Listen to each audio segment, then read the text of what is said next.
There was another mass shooting yesterday at an Oregon community college. As of right now, the New York Times is reporting that 10 people are dead. So it was 9 for a while, but I guess somebody died from the injuries soon after. So as of right now, 10 people are dead, and there are many more that are injured as well. Unfortunately, at this point, we don't know much about the victims yet, but some details have emerged about the shooter. So Raw Story reports the following, quote, "He's been named as Chris Harper Mercer, a 26-year-old who lived with his mother at an apartment only a few miles from the college. He was born in England and moved to the U.S. at a young age. He appears to have left an online footprint that hints at interest in mass shootings.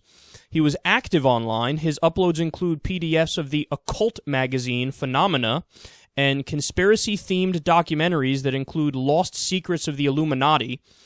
He also blogged. One of the posts was titled, 'The Material World is a Lie.' In that he said the following, quote, 'Most people will spend hours standing in front of stores just to buy a new iPhone. I used to be like that, always concerned about what clothes I had rather than whether or not I was happy, but not anymore. Since then I have learned the truth that such attachments are falsehoods and will only bring misery.'" So he appeared to warn online beforehand that he was going to do this. And it was on the site 4chan. So on his various social media profiles, he described himself as the following: a conservative Republican, a conspiracy theorist, an opponent of organized religion. But at the same time as that, I should note that he's also a spiritualist and a believer in the occult. So, I mean, that kind of in and of itself is like a religion if you believe in the occult.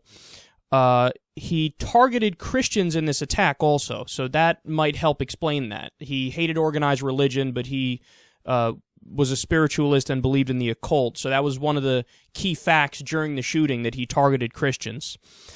He never had a girlfriend, and apparently he was looking for one, and he also had an obsession with the IRA, the Irish Republican Army, which is weird because, again, he describes himself as a conservative Republican.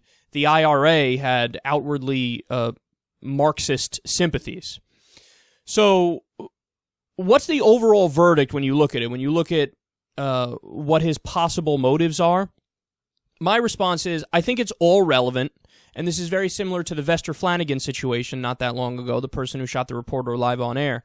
I think that all of the information is relevant here. But the biggest factor, in my opinion, in this particular shooting is that I do think he's a crazy person. I do think he's unbalanced. And the reason I say that, and the reason why I'm not pinning it on any specific ideology, is that he's all over the place, and his ideologies just flat out contradict themselves. So he loves the IRA. They're left-leaning, essentially, even though they're a militant organization.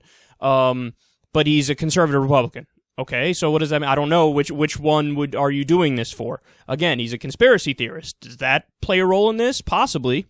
He believed in the occult. Does that? Yeah. Can we get Freudian with this and say, hey, he didn't have a girlfriend. He was looking for a girlfriend. We all know what happens when, young guys who are at that time in their life want attention from the opposite sex and they're not getting it. The result is never fucking good.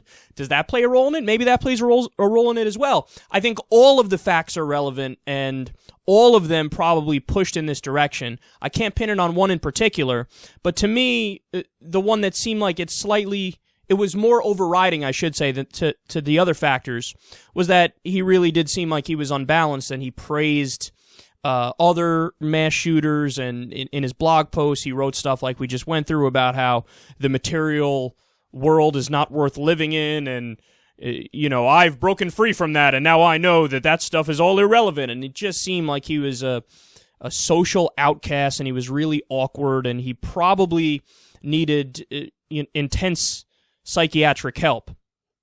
So here are some other important facts to bring up about the shooting here. Mother Jones reports, quote, "As the sheriff in Douglas County, Oregon, John Hanlon was front and center following Thursday's shooting at Umpqua Community College, which left 10 dead and 7 others wounded.